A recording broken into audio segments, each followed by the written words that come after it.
Depuis un jour, Jésus-Christ était assis avec ses disciples. Il les regarda avec amour et leur dit : « Le moment est venu. On va me prendre, on va me faire mourir. Mais après 3 jours, je ressusciterai. » Les disciples furent troublés. Ils ne comprenaient pas.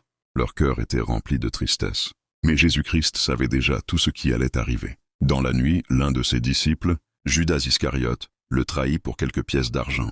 On vint arrêter Jésus-Christ comme un criminel. On le frappa, on l'insulta, on posa une couronne d'épines sur sa tête. Le sang coulait, mais il resta silencieux. On le conduisit sur une colline appelée Golgotha. Là, ils clouèrent ses mains et ses pieds sur une croix.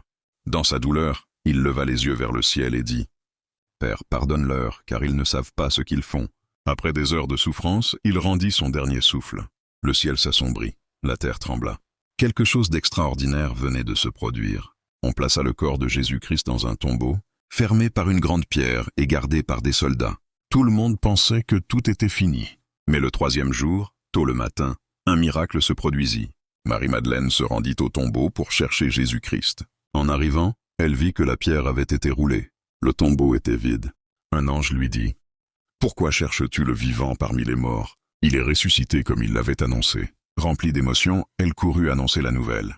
Ensuite, Jésus-Christ apparut à ses disciples. Ils le virent, ils lui parlèrent, ils le touchèrent. Il leur montra qu'il était bien vivant. Il leur dit : « N'ayez pas peur, allez annoncer cette bonne nouvelle au monde entier. » Pendant 40 jours, il resta avec eux, les enseignant encore. Puis un jour, il les emmena hors de la ville. Il leva les mains, les bénit. Et sous leurs yeux, il monta au ciel jusqu'à disparaître dans les nuages. Des anges leur dirent : « Ce Jésus qui a été enlevé au ciel reviendra de la même manière que vous l'avez vu partir. » Like, partage et abonne-toi. Dis dans les commentaires quelle histoire tu aimerais que je prépare pour toi.